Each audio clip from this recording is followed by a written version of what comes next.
गांव में बारिश का दिन होता है। बादल काले और घने दिखाई दे रहे होते हैं। सुशील और चंदन एक ही छतरी के नीचे सड़क पर चल रहे होते हैं।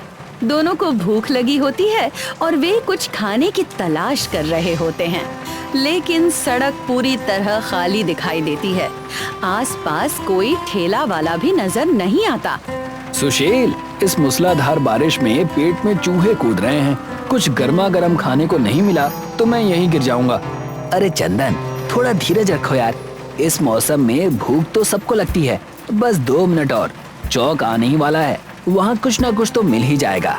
चंदन इधर उधर देखता है, तभी उसे सड़क के कोने पर हल्की सी रोशनी दिखाई देती है।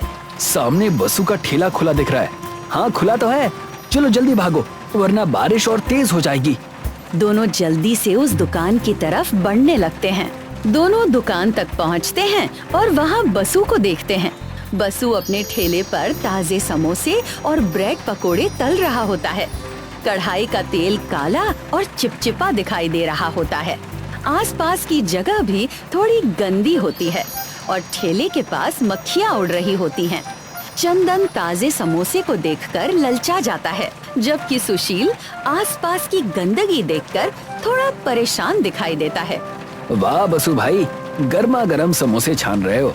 जल्दी से 2 प्लेट लगाओ, साथ में वो तीखी वाली चटनी भी देना। अरे चंदन, थोड़ा रुको। बसु भाई, ये चटनी में जो पानी डालते हो वो कहाँ का है? और ये तेल देखो कितना काला हो गया है। बारिश में ऐसे ही हर जगह बीमारी फैली है। तुम अपनी ये डॉक्टरी बंद करो यार। बारिश के मौसम में ये सब नहीं देखा जाता, बस गर्म होना चाहिए। तेल में सब कीटाणु मर जाते हैं। बसु भाई, तुम प्लेट लगाओ। बसु गरम समोसे निकालकर अखबार पर रख देता है। चंदन तुरंत खाने लगता है, जबकि सुशील थोड़ी देर सोचता है, लेकिन भूख की वजह से वो भी समोसा खा लेता है। रात को सुशील खाट पर लेटा होता है। वो तेज दर्द की वजह से अपना पेट कसकर पकड़ रहा होता है। सुशील के माँ बाप परेशान दिखाई दे रहे होते हैं। माँ, पेट में बहुत तेज दर्द हो रहा है। ऐसा लग रहा है जैसे कोई अंदर सुइयां चुभा रहा है। उल्टी जैसा भी लग रहा है। मैंने कितनी बार कहा है कि इस बारिश में बाहर का कचरा मत खाया करो, लेकिन तुम दोनों दोस्तों को तो बस जीभ का स्वाद चाहिए। ये लो सुशील, डॉक्टर बाबू ने ये सिरप दिया है। उन्होंने साफ कहा है कि गांव में इस समय बाहर के खाने और गंदे पानी से बहुत लोग बीमार पड़ रहे हैं। वो बसु का ठेला तो बीमारियों का घर बन गया है इस बारिश में। सुशील दर्द में उठता है, फिर वो अपने पिता के हाथ से सिरप लेकर पी लेता है। अब कभी बाहर का समोसा चाट नहीं खाऊंगा। बहुत बड़ी गलती हो गई। पेट का दर्द बर्दाश्त नहीं हो रहा है। इसके बाद सुशील फिर से लेट जाता है। उसकी माँ उसे चादर ओढ़ा देती है। बाहर पूरी रात बारिश होती रहती है। अगले दिन बारिश रुक चुकी होती है, लेकिन पूरा बाजार गीला और कीचड़ से भरा दिखाई दे रहा होता है। सुशील संभल कर कीचड़ वाले रास्ते से चल रहा होता है। तभी उसे चंदन एक बेंच पर बैठा दिखाई देता है।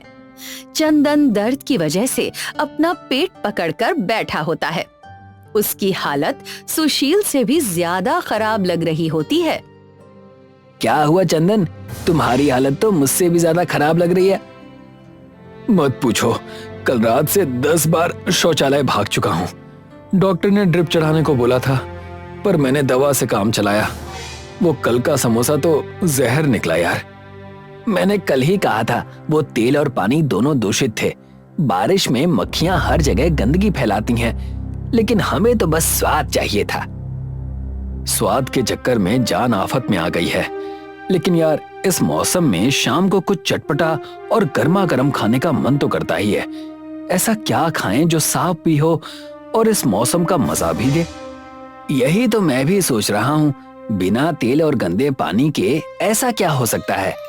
चलो घर चलते हैं, आज तो पेट को आराम ही देना है। सुशील चंदन को सहारा देता है और उसे धीरे धीरे घर की तरफ लेकर जाने लगता है। शाम को सुशील के पिता रसोई में बैठे कुछ अनाज और दाने भून रहे होते हैं। तभी सुशील वहाँ आता है।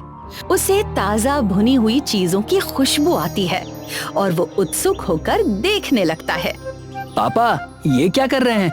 और ये इतनी अच्छी खुशबू कहाँ से आ रही है? पूरा घर महक गया। अरे सुशील, आओ आओ, तुम लोग आज की नई पीढ़ी के बच्चे अपनी पुरानी चीजें भूल गए हो। ये मैं रेत में चना और मटर भून रहा हूँ। इसे ही हमारे बिहार का पारंपरिक भूंजा कहते हैं। वो गरम रेत वाले बर्तन में सारे दानों को लगातार भूनते रहते हैं। दाने चटकने की आवाज के साथ फूलने लगते हैं। अरे वाह, ये तो बहुत जल्दी पक गया और इसमें कोई तेल भी नहीं लगा। तेल का एक बूंद भी नहीं चाहिए इसमें। उसके पिता छलनी की मदद से भुने हुए दानों में से रेत अलग करने लगते हैं। सुशील अपने पिता के पास बैठकर ये सब ध्यान से देख रहा होता है। फिर उसके पिता बर्तन में भुना हुआ चना, मूंगफली, मुरमुरे और मक्का डालकर सबको अच्छी तरह मिलाने लगते हैं। क्या ये बाहर के समोसे जैसा स्वादिष्ट लगता है? इसमें जो सौंधी खुशबू है वो तुम्हें किसी महंगे होटल में नहीं मिलेगी। और सबसे बड़ी बात, इस बारिश के मौसम में ये सबसे सुरक्षित खाना है। तभी सुशील की माँ भी रसोई में ताजा कटे हुए प्याज और मिर्च लेकर आती हैं। वो प्याज भी बर्तन में डाल देती हैं, जबकि सुशील के पिता सारी चीजों को अच्छी तरह मिलाने लगते हैं। और सुनो सुशील, ये भुंजा खाने से पेट खराब नहीं होता। हम लोग बचपन से बारिश के दिनों में सिर्फ यही खाते थे। बिल्कुल सही, लो खा कर देखो। सुशील के पिता उसे भुंजा से भरा एक कटोरा देते हैं। सुशील थोड़ा सा भुंजा खाकर देखता है और स्वाद मिलते ही उसकी आंखें खुशी से बड़ी हो जाती हैं। कुछ समय बाद सुशील अपने माँ बाप के साथ बैठकर बिहारी भुंजा मजे से खा रहा होता है। तभी चंदन सिर पर प्लास्टिक की चादर ओढ़े हुए उनके घर में आता है। वो भीगा हुआ और भूखा दिखाई दे रहा होता है। सुशील, तुम्हारे घर से बहुत अच्छी खुशबू आ रही थी। क्या बन रहा है भाई? आओ चंदन, बैठो। ये देखो, ये है हमारा बिहारी भुंजा। चंदन भी उनके साथ बैठ जाता है। ये तो सूखा चना और मूरी है। पहले एक चम्मच खा कर तो देखो। इसमें मेरी माँ ने हरी मिर्च और प्याज मिलाया है। इसे खाने से तुम्हारा पेट दोबारा खराब नहीं होगा। चंदन बिना देर किए भुंजा का एक निवाला खा लेता है। कुछ ही पल में उसके चेहरे पर भी मुस्कान आ जाती है। ये तो बहुत स्वादिष्ट है और ये समोसे की तरह भारी भी नहीं लग रहा। मैंने कहा था ना, ये बिना तले बनता है, इसीलिए बहुत हल्का है।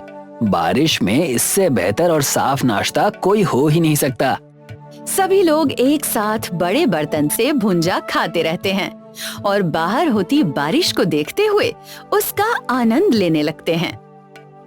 अगले दिन बारिश रुक चुकी होती है, लेकिन आसमान में बादल अब भी काले दिखाई दे रहे होते हैं। गांव में ठंडी हवाएं तेजी से चल रही होती हैं। सुशील और चंदन गांव के चौपाल में अपना छोटा सा ठेला लगाकर खड़े होते हैं। सुनिए सुनिए, इस बारिश में बीमारी को घर मत बुलाइए। बिहार का पुराना सेहतमंद भूंजा अपनाइए। कुछ गांव वाले उन्हें देखते हैं और धीरे धीरे उनके पास आने लगते हैं। अरे सुशील, तुम लोग यहाँ क्या बेच रहे हो? क्या ये बाजार के चाट जैसा ही है? नहीं चाचा, ये हमारा पारंपरिक भूंजा है। इसे हमारे पापा ने घर पर साफ रेत में भूना है। वो आदमी भुंजा खाकर देखता है और उसे उसका स्वाद तुरंत पसंद आ जाता है। इसके बाद बाकी गांव वाले भी आगे आकर भुंजा चखने लगते हैं। सभी लोग उनके भुंजा का स्वाद लेकर खुशी से खाने लगते हैं। दिन खत्म होते होते ठेला खाली हो जाता है। उनका सारा भुंजा बिक चुका होता है। सुशील और चंदन बैठकर पैसे गिन रहे होते हैं। तभी उनके माँ बाप भी वहाँ आ जाते हैं। ये तो वही स्वाद है जो हम बचपन में खाते थे। ये बहुत बढ़िया काम किया तुम लोगों ने। पापा, माँ, देखिए, आज सारा भूंजा खत्म हो गया। गांव के लोग बाजार का समोसा छोड़कर हमारे पास आ रहे हैं। मुझे पूरा भरोसा था जब लोगों को सेहत और स्वाद एक साथ मिलेगा तो वो कचरा खाना क्यों पसंद करेंगे? हाँ चाचा, और सबसे अच्छी बात यह है कि हमें इसे बनाने के लिए कोई महंगा सामान नहीं चाहिए। सभी लोग एक साथ मुस्कुराने लगते हैं। माहौल अब खुशियों और सुकून से भर जाता है। कहानी यहीं खत्म होती है।